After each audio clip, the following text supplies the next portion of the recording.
there is currently a debate to eliminate the homestead tenant rebate for tenants. With that as a background, are you, as a candidate, in favor of reducing or eliminating the homestead tenant rebate for tenants?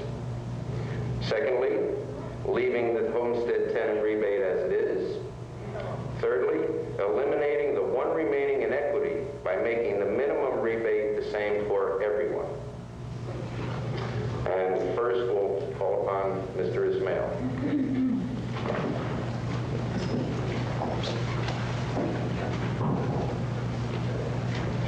This is a new issue at a state level. I think, first of all, we have to have a mayor that's going to be down there advocating for your concerns. No, I'm not supportive of reducing or eliminating the homestead tenant rebate for tenants. I believe it's deserving. Anything that you get back is good for your pocketbooks.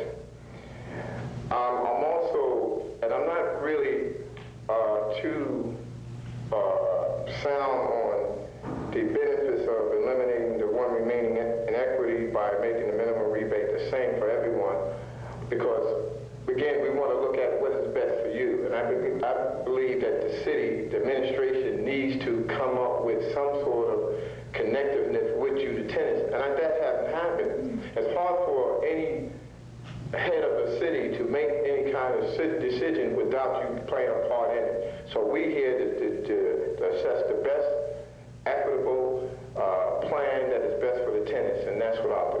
Thank you.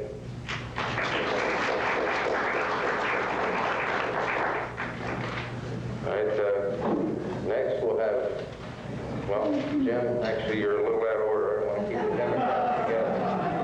the Democrats together. So I'll ask Bob Jaspan. Please come. Yes, Bob. That's one of the old.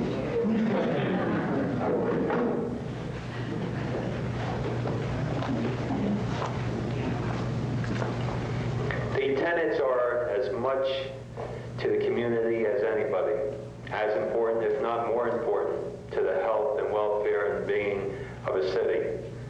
I think without question that the homestead tenant rebate should stay the way it is. I think it's a fair law, and I think it has to be extended. And working together, the mayor of the city with the state legislators would put enough pressure on them to make sure that it does remain and that everybody is given the rebate that they're really entitled to. Thank you. Mr. Bollwage.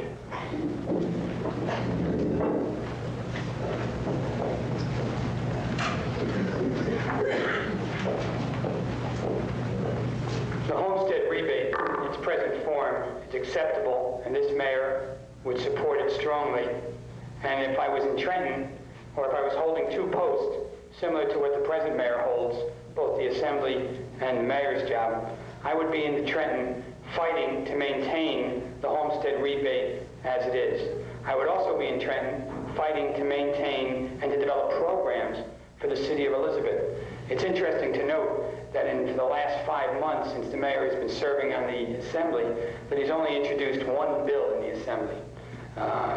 I, by the way, happen to be an avid chess player, so I really enjoy the bill that he's introduced. He's introduced a bill that allows chess in the public schools to continue. And with all of the problems that face the city of Elizabeth, such as crime and drugs, such as seniors issues, such as housing and fair rent, we have Assemblyman Mayor who's only introduced one bill in the Assembly. I think it's important that that is changed, that we have someone in Trenton that is fighting for us. We don't have that Assemblyman done, and I think we need a mayor, as in myself, in order to lead the city in a better direction.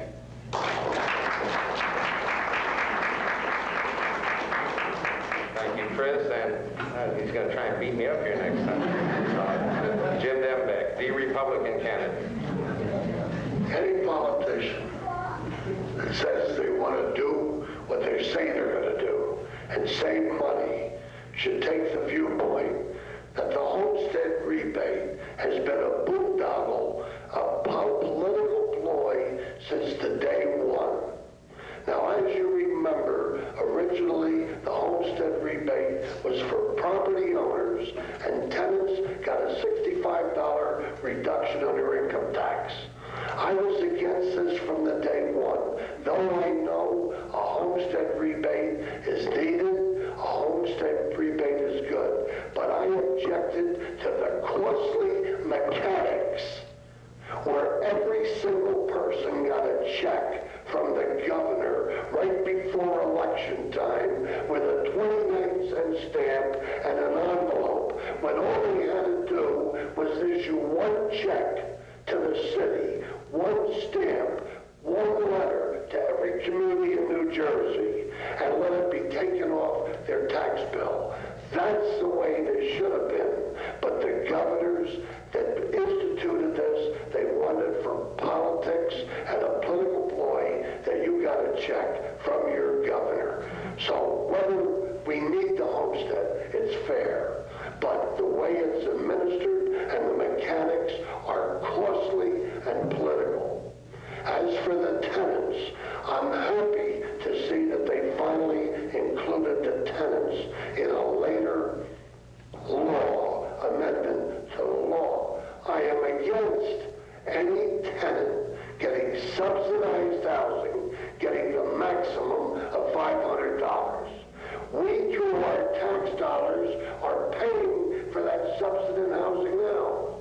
And now we're turning around because they qualify and sending another $500.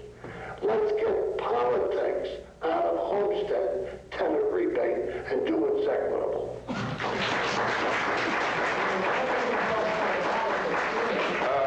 Please, no comment from the audience during this. You can speak to all the candidates afterwards. I'm sure they'd be happy to listen to you, but please restrain yourself. Thank you. The next question is, and it's really a different question for the people who are presently on council and those who aren't. If you were on city council, how did you vote on the vote to override the mayor's veto on the recently proposed rent control ordinance?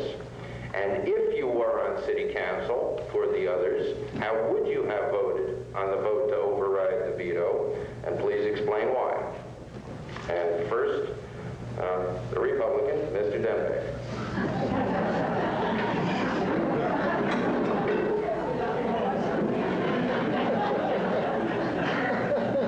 Well, I'm glad I didn't have my 2 martinis before dinner. I stuck only to 1, and now it's paid off. If I would have been on the mayor's council, city council, I would have voted exactly the way it came out yesterday. I feel, as I said before, the climate for rent control ordinance was not right at this election year. And I think putting it off till December 31st, maintaining the present control, contrary to what you've heard tonight, the control is still there till December 31st, at which time a select panel will be picked and an ordinance will be made. I was against it passing in the way it was. I was glad to hear the mayor vetoed it, because I think saner heads will prevail. And they didn't knock it out. They put it off until cooler heads will prevail and a right ordinance will be fair to all. I think Mr. Jaspan gave a good chronological thing of how rent control has affected the tenant and been improved over the last 15 or 20 years. So I don't think that the tenants are being forgotten. But I'm glad to see what went on, and you're still under the protection of the present ordinance. Thank you, Jim. Chris Bollwage.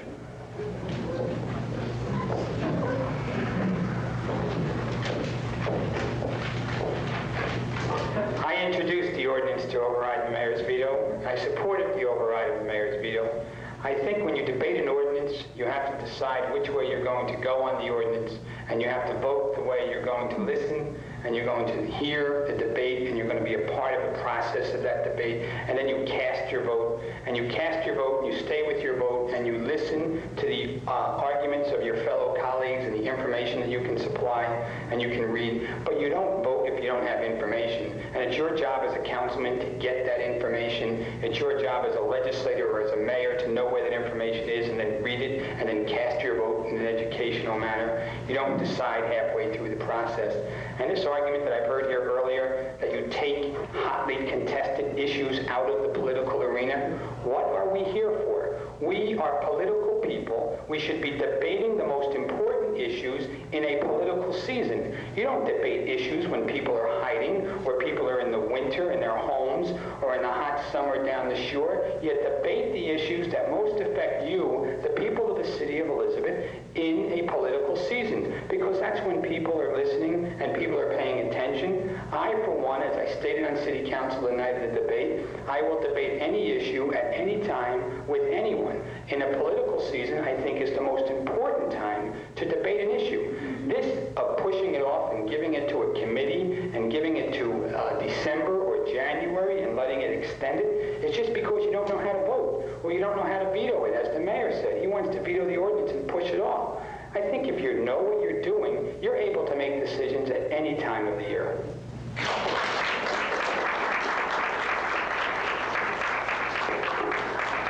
Thank you, Chris. Jaspan.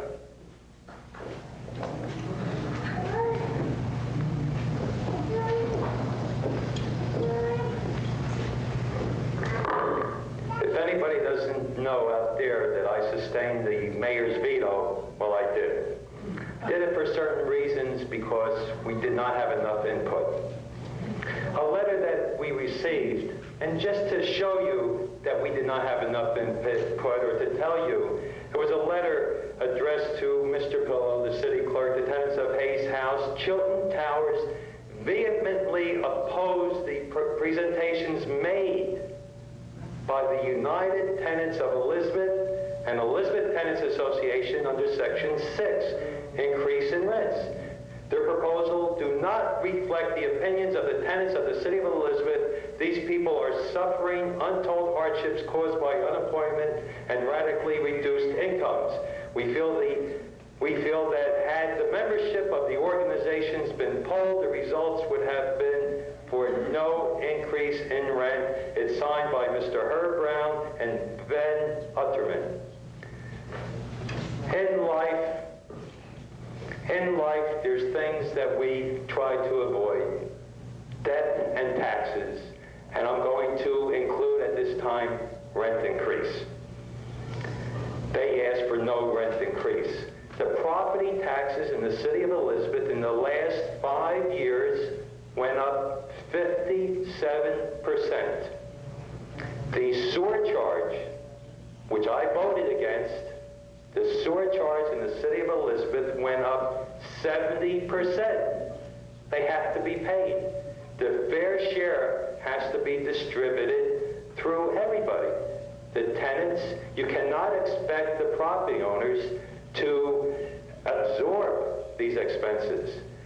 Years ago, like I pointed out a few minutes ago, they were able to pass along the tax increases. They were able to pass along insurance, fuel charge increases. Today, we're at a point we have a certain level. It was 4%. We can work from there.